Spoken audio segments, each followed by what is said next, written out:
I'm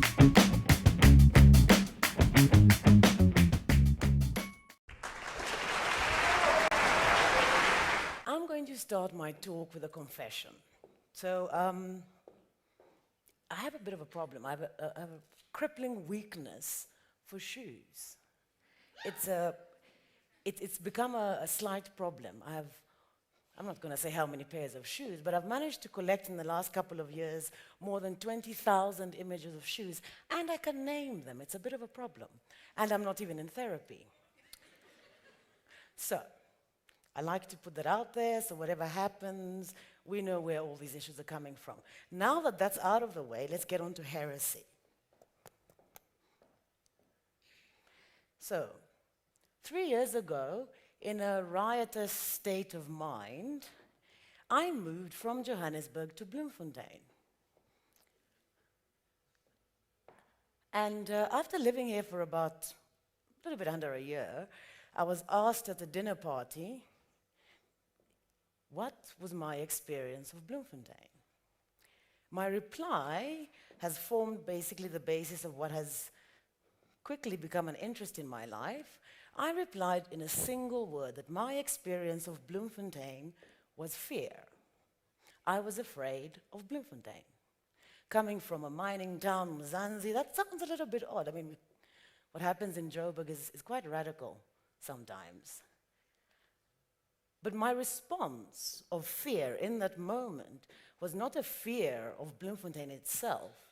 It was a fear of the material and immaterial environment, spatially, that was Bloemfontein. Bloemfontein as a space, because in its island groupings that make up Bloemfontein, I felt afraid because the only thing I could align myself with was the modern entity of the University of the Free State, which made me very afraid because suddenly the only thing that I could align myself with negated my ability to be able to connect with and to interact with the rest of Bloemfontein. The University of the Free State, as a modern entity within Bloemfontein, is quite a secure territory and institution. It's got territorial boundaries around it, it's got institutional boundaries around it, which means that by aligning myself with that, I removed myself from the context that was Bloemfontein, which is where the fear starts to come in. By removing yourself from your spatial context, you lose grounding, you lose identity. You can't form a narrative within the society that you live in as a ritual of your everyday urban life. Everyday urban life being the very mundane things that we do. Pick up coffee on your way to work, say hello to the cafe owner, smile at the sushi chef as you get to work, negotiate the vendor selling newspapers. Anyone from Joburg now knows where I lived. For me, the fact that the everyday life in Bloemfontein was devoid of those mundane things meant that I couldn't actually derive any level of significance in terms of my spatial and or social construct, which becomes a very shaky basis in which to place yourself. So the urban environment starts to make us afraid. Now, what happens with the University of the Free State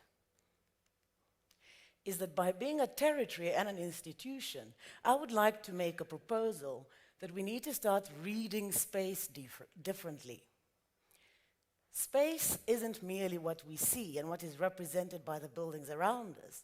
Space goes beyond that. It goes beyond what is conceived, it goes into what we perceive and how we experience it. When I say Paris, you think, and when I say Khayelitsha, you think, who's been to Khayelitsha or Paris? So if you do approach Khayelitsha, you approach it with a perception which inevitably affects the way that you see it and experience it.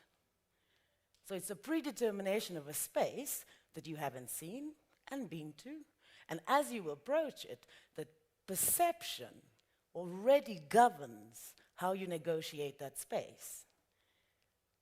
the hashtag Roads Must Go debate highlighted a really big gap in higher education in South Africa. It highlighted the spatial symbolism of our university spaces as things that can and do affect our societies.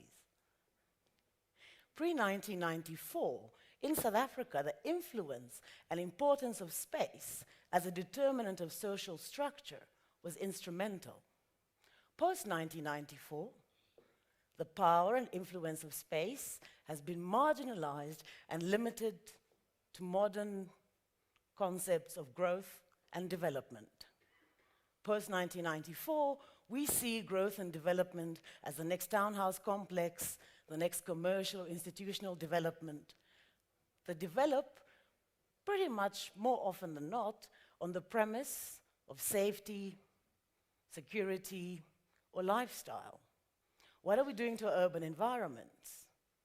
Are we allowing ourselves to actually enjoy and experience our urban environments?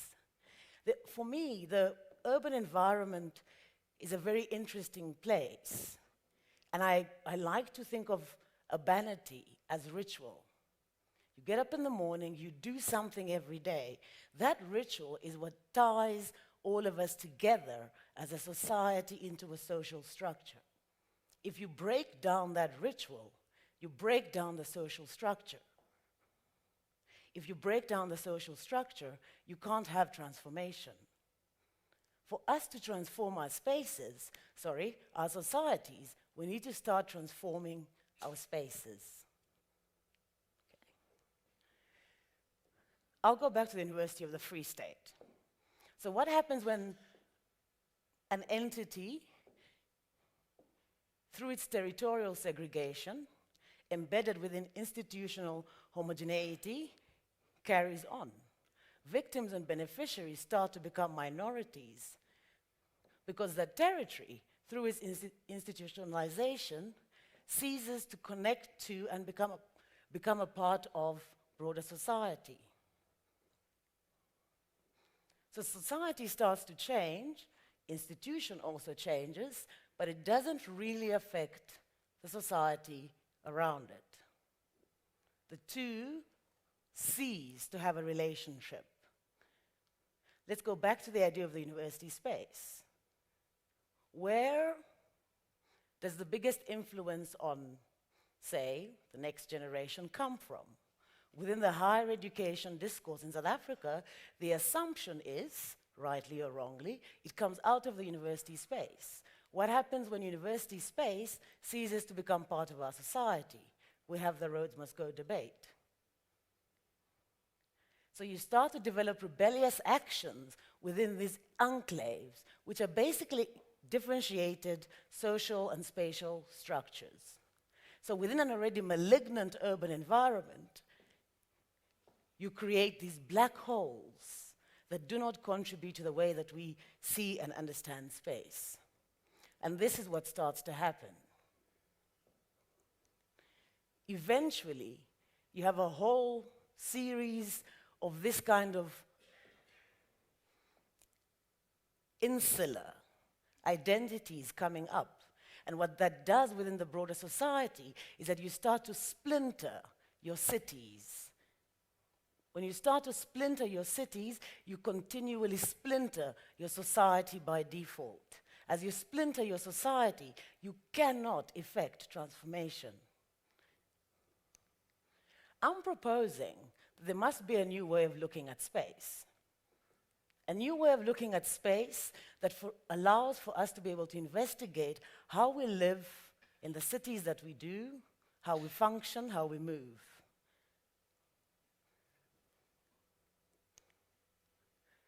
By breaking down the boundaries that was mentioned before, that actually define these enclaves within which we find ourselves situated, we can begin to allow for society to impact us and for us to impact society.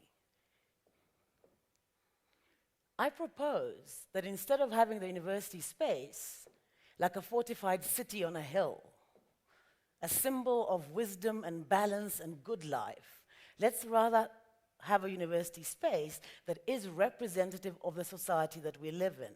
And how do we start to do that? By spatially transforming the university, we can start to have a bigger impact on our society. My proposition is that we need to have a new way of looking at how we transform our societies. And I'm proposing that we can do this in the spaces that we live in, how we live in those spaces, but more importantly, how do we connect, interact, and uncover the layers of complexity in terms of social, economic, cultural layering that we have got in our cities. Because in doing that, we allow for individuality to start to happen. We allow for the celebration of innovation and diversity within our spaces. This is the kind of city that I'm not afraid of. A city whereby ritual, through the perpetuation of an everyday life, allows for a proximity that allows for me to be able to experience the dynamic social, cultural layers that happen within that city. I propose that spatial transformation can be a vehicle for social transformation.